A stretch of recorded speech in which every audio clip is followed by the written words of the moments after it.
Nikola Teslas erstaunlicher Violettenstrahl. Der Violettenstrahl wurde ursprünglich von dem berühmten Genie Nikola Tesla entwickelt. Tesla experimentierte in den späten 1800er und frühen 1900er Jahren erfolgreich mit Ozon zur Krankheit und Verjüngung.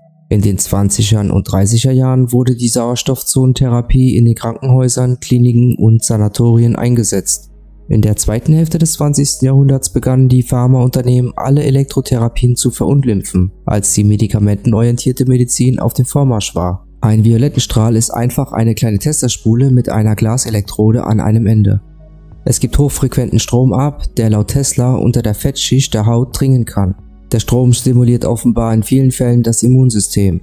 Er hat sich auch in einigen Fällen von Sehnen- und Muskelzerrungen als wirksam nachgewiesen und in betroffenen Bereichen Linderung verschafft. Zitat Michael Flusslied. Tesla hatte eine Ahnung, dass seine Hochpotential- und Hochfrequenzströme harmlos in den Violettenstrahl Therapiekörper geleitet werden konnten. Diese Ströme sich für elektrotherapeutische Anwendungen eignen könnten. Er experimentierte an sich selbst. Als Tesla auf die Straße von einem New Yorker Taxi angefahren wurde, lieferte er sich nicht den Ärzten aus, sondern schleppte sich in sein Hotelzimmer, wo er sich in Abgeschiedenheit und mit Hilfe seiner eigenen Elektrotherapie von seinen Knochenbrüchen und Prellungen erholte. Er ließ sich die Elektrotherapie nie patentieren, aber 1891 begann er, seine Beobachtungen in der Fachzeitschrift zu veröffentlichen. Und 7 Jahre später hielt Tesla eine Rede vor der American Electrotherapeutic Association, in der er sich von dem von ihm zu dem Zweck erfundenen Hochfrequenzapparat, zu dem auch eine Tesla-Spule gehörte, mit den Zeichnungen ausführlich beschrieb. Als der Violettenstrahl in der Öffentlichkeit populär wurde, begannen Ärzte und die FDA ihn zu verunglimpfen. Zunächst veröffentlichte das Journal of the American Medical Association in den Artikeln vielversprechende therapeutische Ergebnisse. Dann druckte es einen Artikel über einen Mann, der seinen Violettenstrahl absichtlich kurzgeschlossen und sich einen Stromschlag versetzt hatte. Das implizierte auf unfaire Weise, dass das Gerät gefährlich sei und verboten werden sollte. In den 1940er und 50er Jahren waren die Herstellungen von Violettenstrahlgeräten Gegenstand zahlreicher Gerichtsverfahren und mehrfacher Maßnahmen der US-Regierung, darunter Rückrufe, Beschlagnahmungen, Einziehungen und Anordnungen zur Vernichtung der Geräte. Der letzte Hersteller von Violettenstrahlgeräten in den USA war Master Electric. Das Unternehmen wurde 1951 in Marion, Indiana verklagt und die Geräte wurden von der FDA beschlagnahmt. Der Violettenstrahl in der Heilkunde wäre fast völlig in Vergessenheit geraten, wenn er nicht ein Mann wäre. Um 1900 verlor Edgar Cayce monatelang seine Stimme und die Ärzte konnten ihm nicht helfen. Nachdem er gelernt hatte, sich selbst zu hypnotisieren und seinen eigenen Gesundheitszustand festgestellt hatte, erlangte er seine Stimme schnell wieder. Dann ging er in die Hypnose und begann, einigen Freunden bei ihren gesundheitlichen Problemen zu helfen. Eine Flut verzweifelter Menschen strömte durch seine Tür und suchten Hilfe bei schwierigen Krankheiten.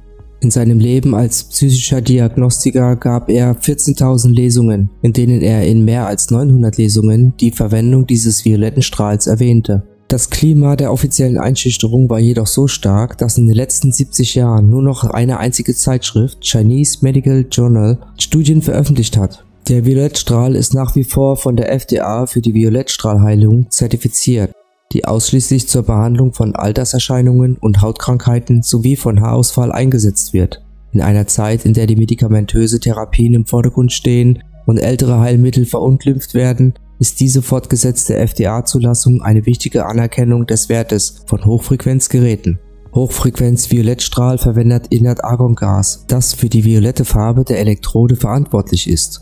Es handelt sich um eine Hochfrequenzquelle mit niedriger Stromstärke, die Hochfrequenzwellen im violetten Bereich des Spektrums erzeugt. Die Hochspannung ist der Grund für die Funktionsfähigkeit des Geräts. Der niedrige Strom, niedrige Amperezahl, macht das Gerät sicher. In jedem Glasvakuum-Applikator Elektrode werden Licht, Wärme, elektrische Energie und Ozon erzeugt. Die Anwendung einer Elektrode insbesondere an infizierten Stellen fördert die Heilung und die sterilisierenden Eigenschaften helfen bei der Bekämpfung von Infektionen. Bei der Anwendung des Violettenstrahls in der Hautpflege erzeugt der Strom ein angenehmes Kribbeln auf der Hautoberfläche, da er die Sauerstoffversorgung in Form von Ozon O3 erhöht. Aufgrund der negativen Ladung des aktiven Sauerstoffs verbindet er sich mit dem Schmutz im Körper, oxidiert ihn und wird dann über den Blutkreislauf ausgeschwemmt. Alle Abfälle, die der Körper ausscheidet, sei es durch Urinieren, Stuhlgang, Schwitzen, Spucken oder Häutungen, bestehen hauptsächlich aus 4 Grundelementen: Wasserstoff, Kohlenstoff, Stickstoff und Schwefel.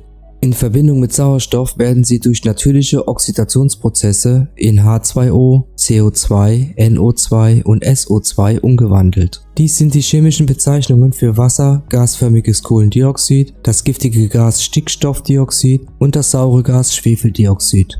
Auf diese Weise verlassen zusätzliche Giftstoffe den Körper. Die Anwendung des HF-Videostrahls stimuliert diesen lebenswichtigen Entgiftungsprozess und tötet die Akne verursachende PPAC-Bakterien ab.